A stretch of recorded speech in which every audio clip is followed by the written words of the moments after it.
Oh gosh, Can we drag these around, these boxes? No, that's... I was just trying to put you closer to the webcam, because I do love it when people do these things, they especially in do. meetings, and people are talking to you like this, going, yeah, I know what you mean. Yeah, I get the point you're trying to make there, Hmm. staring off into the distance. Yeah, because like my webcam's right up here, Yeah. and they say it should be at eye level. But Yes. I'm telling you, I'm going to be comfortable. I'm going to lean back. My chair's going to squeak. You know, the chair is actually engineered Hmm. um, so that if I have a long day and I'm get tired and I start, Hmm. just going, it squeaks and wakes me up. Ah. I thought Hmm. I thought this thing through. Hmm. Oh Ah. God, when was the first time we met? Was it in Helsinki? Oh, I know it was quite a few years ago now, about 6, 7 years. You started doing the European conference circuit. Yeah, So yeah, it yeah, was six, yeah, 7 years. I think it was in Helsinki, and you impressed me by your yeah. PowerPoint skills. Okay, what had I done? I don't remember, but what I do remember was Hmm. your batch processing versus row by row, Oh yes, and yes, you had some drinks. Usually yes. Off stage, and I off. went and got the beer, had a sip, came back, went Mhm. off, had the beer. Yes, Yeah, yeah. That led to a certain reputation. Did that particular talk it that I did. can't put my finger on. Um, because back then nobody would ever drink whilst presenting, really, or very rarely. Yeah. But I had a couple of talks where I used alcohol to make the point about time lag or row Mhm. by row processing. And of course, Camille and the Polish alcohol user group have completely and utterly subsumed my occasional having a beer on stage to let's have a conference where the audience are drinking beer and the presenters are drinking beer, and Yeah. if you wish for beer, obviously lemonade, Yeah. coke, whatever you like. I remember probably my favorite was I was given a presentation. Camille came in and handed me a beer. Ah, And, I, yes. and I'm drinking the beer and I'm doing a live demo. Hmm. And towards the end of the demo, I'd finished the beer. I'm doing typos everywhere. And I'm like going, well, maybe if I'm doing live demos, I shouldn't have a beer. And if you do, definitely only one. Yeah, definitely only one. So I got to ask you, what Hmm. got you interested in IT? And Okay. where did you go to school to learn to be such a incredible performance expert? Right. So my route into IT wasn't your usual route for now. So I finished college in the back end of the 80s, so a millennium ago. Hmm. And I actually did genetics and zoology. So I did a combined honours degree in those two. Okay, So what do you do with genetics and zoology but go into computing? of course. Um, I'd done some computing in my course. I'd actually written a couple of algorithms for way back then to sequence something. You could only do it very roughly, and you just chopped it up into bits and rearrange it with bits of paper and stuff, Hmm. organized how it all went together. And I thought there's got to be a better way, and I wrote a little computer program to do this automatically straight away, Hmm. and got told I'd cheated because I'd written a computer program to do it. And I thought, okay. Um, but I looked around for work at the time. It wasn't a good time economically in the UK, Hmm. and I was going to become either a medical laboratory officer Hmm. or a research scientist, or Hmm. perhaps this computing thing. Okay. And I got offered a job by the health service, the UK health service, All right. as a trainee programmer. And it was what was meant to be in the lab team. working on the machines they use for things like examining blood and serum and other samples like that. Mm-hmm. But unbeknownst to me, the day I arrived, everybody who was for the lab team turned up, and half the people who were for the patient administration team didn't turn up.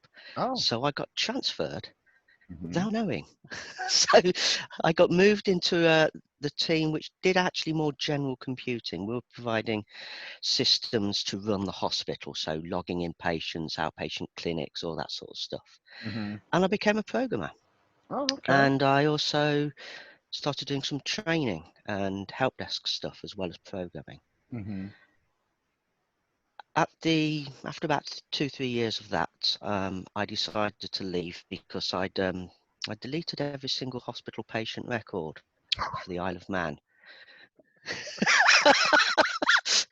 I got them all back. I did Okay. get them all back. Good. So I learned early on that backups are very important, and Yes. testing your back is even more important, Yes. because a backup that's not tested is just a prayer on tape. Yeah. And so I joined a company by chance called Oracle, Oh, and I wow. became a builder, as they used to call us. We built forms, we built the Mm-hmm. screens. Mm-hmm. So I became a developer there. Mm-hmm. And then I started asking these questions like, well, how does that work? And why does this bit of the code take so long? And why is it that it seems to be taking several seconds to bring back only a few hundred records? Mm-hmm. And that was my fatal mistake, It is. because then I started looking into it and asking other people and learning about performance. And Mm-hmm. then performance tuning became a large part of what I did. Yeah. And I stayed with Oracle for about 2-3 years.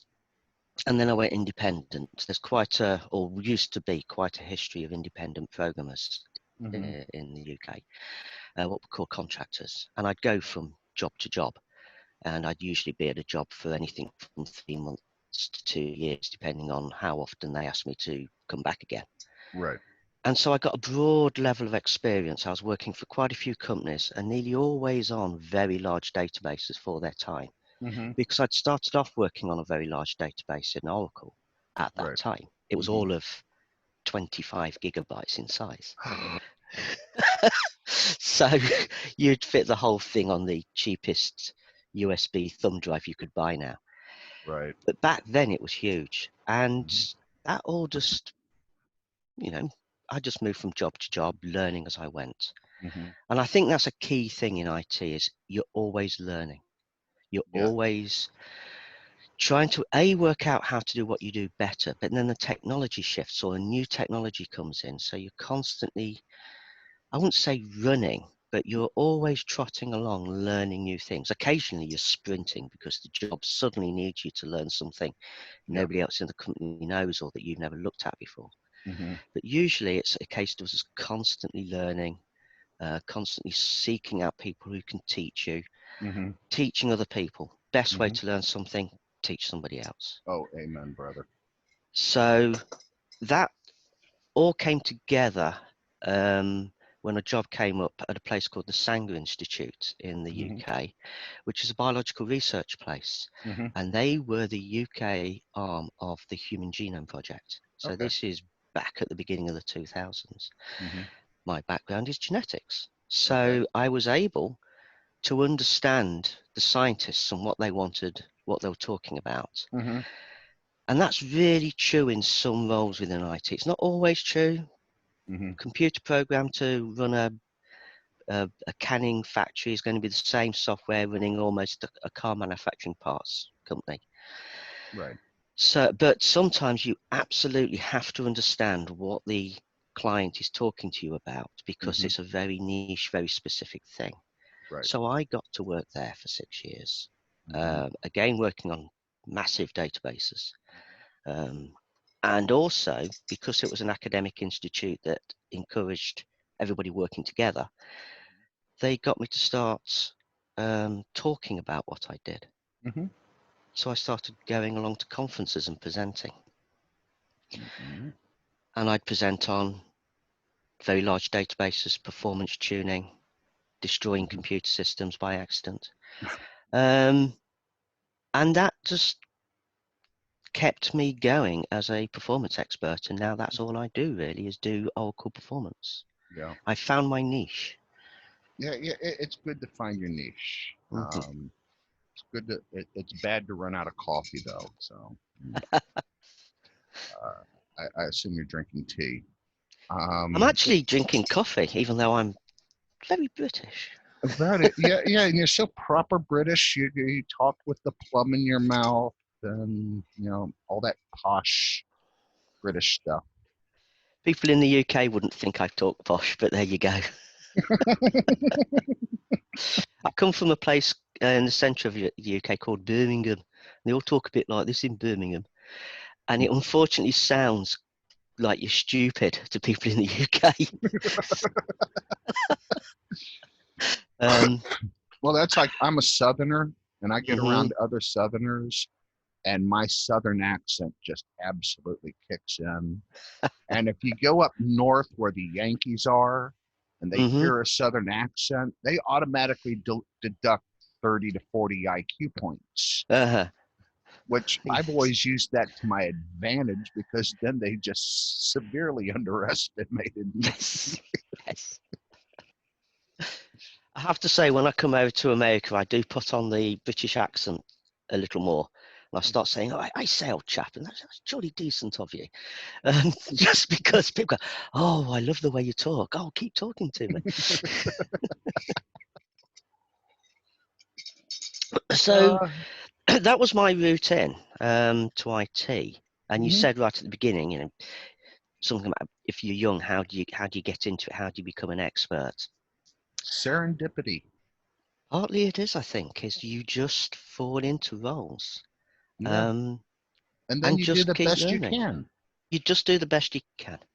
Yeah. And then when something I think is vital in IT is when you think you've fixed a problem, Hmm. you're under pressure to move on to fixing the next problem. There's always problems. Oh, But yes. if you can just make a little bit of time, is go back and check Hmm. that you fixed the problem Oh, and yeah. it fixed it in the way you think. You weren't just lucky, because sometimes a problem will just stop occurring, or you've done something which helps, but it Hmm. doesn't actually fix the problem. It's just a sticking plaster over it. Yes. And Yes. being able to go back and check, Hmm. why did this work? How did this work? Will it work again in a similar situation? And being able to explain it, because if you can explain it, Mm-hmm. you've understood why it fixed it. Yes. And Yes. then it this is for me personally. If ever I'm describing something and then I go, okay, Mm-hmm. big black hole, and then the rest of it, it's like I don't understand it, what I did well enough. I got to go look at and explain that big black Mm-hmm. hole. I don't believe in magic. No. Yes. Computer systems are completely logical and totally baffling because we never understand all the moving parts. I love talking to people who understand computers at a very low level, Hmm. and they're talking about stuff I have no real knowledge of because I didn't do a computing degree. I don't come from that sort of background. Hmm. And they say, how can you sort out the problems you sort out without knowing about how stuff moves in and out of the chip? Hmm. It's like, well, I probably would do slightly better if I knew more about how information moved in and out of the chip. But Hmm. actually, what I'm trying to do is solve a problem for a business. Right. If I'm if I'm looking at code and it's taking an hour to run Hmm. and they need it to run in 10 minutes, Hmm. my job is not to make it run in 2 seconds. Right. My job is to make it run in 2 minutes. So they've Hmm. got some headspace. Right.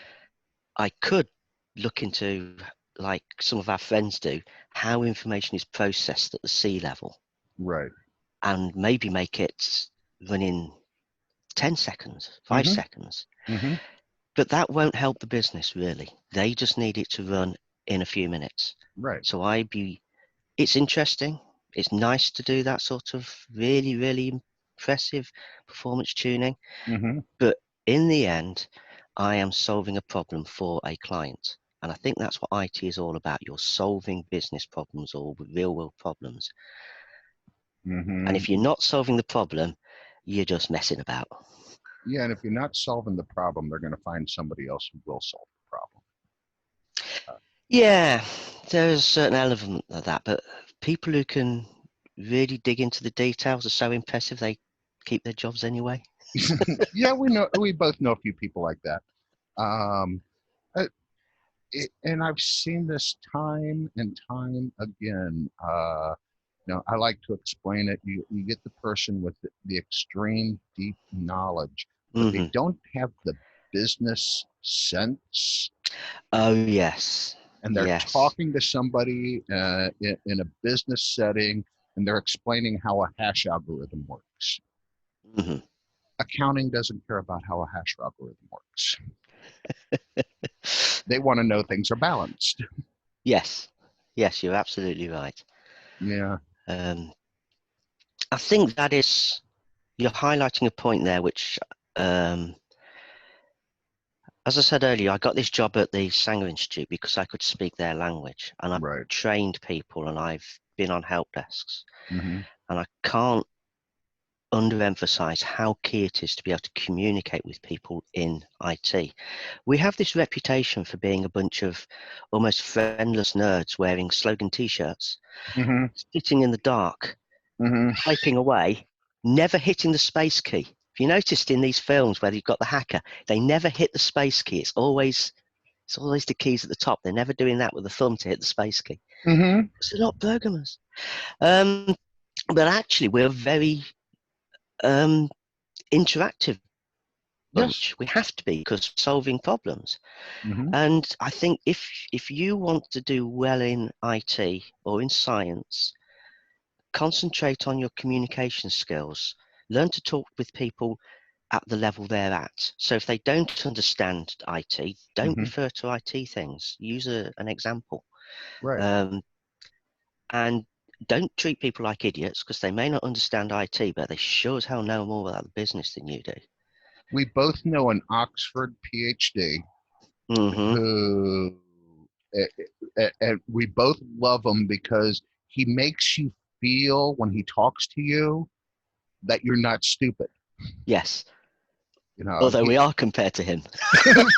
yeah, compared to him, we're just a couple of rocks, laying around, and he entertains us, or we're Uh-huh. his entertainment. But it, it's that ability to communicate Hmm. and the ability to also be curious. You hit on an important part. I started asking questions, Hmm. and I know people, it's like, it works. Don't worry about it. Well, why did it work? Mm, Why did it break? yeah. You just end up learning almost recipes. If you don't look into why it works, all you can do is repeat the recipe. If Mm-hmm. you understand what changes the flavor in food, Mm-hmm. why you add sugar, why you add salt, two different reasons, Mm-hmm. then you're better able. You don't have to look at what's in the recipe for how much to add. You can say, oh, I actually would like to bring out a particular flavor, and you add something to do that. Right. You've understood the principles. Mm-hmm. And I think there are some people who get through in IT just learning recipes. Yeah. Yeah. But you Uh, need, as you say, that curiosity to dig in and work out what's going on. Yeah. That same Oxford PhD once told me the moment you're curious, hold it, how do you put it? The moment you stop being curious is when your career ends. Yes. Yeah. When you stop learning, it's time to leave. Yeah. Or when you stop learning, it's time to retire, Yeah. which is why I retired.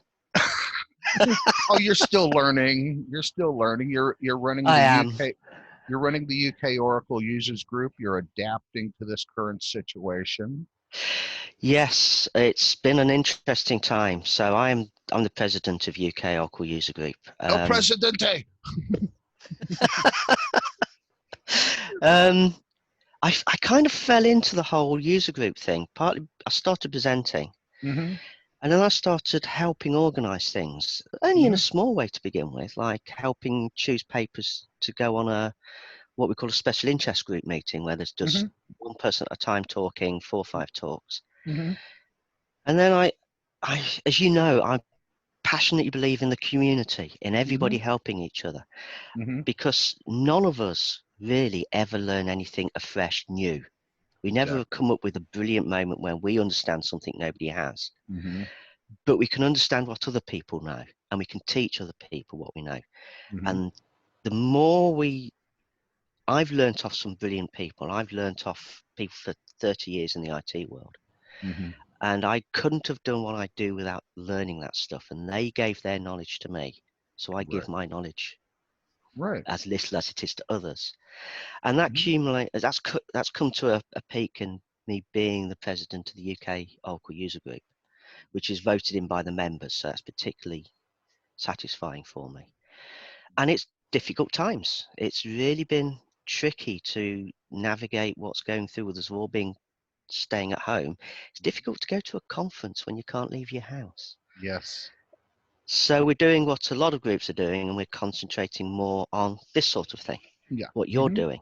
Mm-hmm. And we're going to be having our first multi-stream webcast event at the end of this month, all about databases. Oh, okay. And Send me the it's, link and I'll publish it. oh, thank you. I will do. Um, so we are really pushing in that direction. Mm-hmm. And there's also the practicalities of it. So we've got a staff, we've got a team of 7 or 8 people working on various, in fact, it's more than that, it's about 11 people. Mm-hmm. And they can't meet in an office anymore. Right. So they're all sat at home. Mm-hmm. And so there's been a lot about making sure they've got the technology to work from home, making sure they're happy at home, because there's also your mental well-being, Mm-hmm. that they're not doing what I'm doing, which is slouch back in my chair, damaging my back and damaging my wrists. If you're Mm-hmm. using a keyboard all day, you Mm-hmm. have to look after yourself. I've known people leave the industry through repetitive strain injury and wrist damage and stuff. I'm going to show you my Look keyboard. after. Ah, yes. Crazy keyboard. But they work. They really do work. Yeah, I've been using one since the early 90s when they first came Mm-hmm. out. And, I have another one, which is just, but my work all day keyboard, that's Mm-hmm. it. Yep. Yep. Well, I have a separate keyboard. I'm on a laptop at the moment, but I always have a separate keyboard Mm-hmm. because you can position it better, and laptop keyboards are not brilliant to type on all day. Mm-hmm. This And you, one, it just suits me. yeah, and you can drop it in your lap, lean back, sip your coffee. Mm-hmm. Yep, and it's a fairly cheap one, and that's important for me Yeah. because when I can't get the program to work and I lob this across the room, Yeah. Mm-hmm. I have to go and buy another one. Yeah. Yeah. I understand. I've had those moments. I have had those moments. It's like I think I have what, 8 computers in here? Mm-hmm. Yeah, 8 computers in my gym. And Uh-huh. uh, it, I used to have them all on one KVM switch. Oh, yes. It just got to be too much. So now I've got a rack over here with a few Mm-hmm. computers, and it gives me an excuse to get up, walk away from my desk, sit Uh-huh. down, and work at the rack. And then once I do that, I have to walk by my weight bench. Uh-huh. It says, oh, maybe I'll exercise for 10 minutes first. Ah, yes. I've got my play computer in a different room. Oh, okay. So if I want to go and play a computer game for a bit, Mm-hmm. then I'll actually get up and move to another room. And if the cat happens to be wandering by, that'll distract me and I'll go and play with the cat for a bit or whatever like that, taking mini breaks. Mm-hmm. How's your garden Yes. doing? I'm almost getting on top of it with all of this time spent in it. We just put in a floating garden. I saw a picture of that from you, yes. Yeah, and So, it's been in the water for a week. We went down yesterday to check it out. The plants are still green. They're starting to thrive. so how does that work? Is it like a basket on floats in the water? It's PVC pipe, plastic pipe, Mm-hmm. okay, that provides the flotation. Uh-huh. All right. And then it is a plastic mesh on the Mm-hmm. bottom, all right, just to keep the plants from falling through. Okay. Then on top of that is it's koi mat, I believe it's called, but Uh-huh.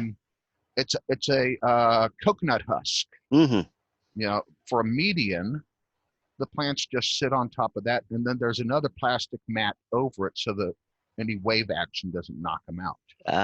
Okay. Yeah, Ah, it cost me maybe $50 to put it together. The first one's an experiment. I made a couple of mm-hmm. mistakes.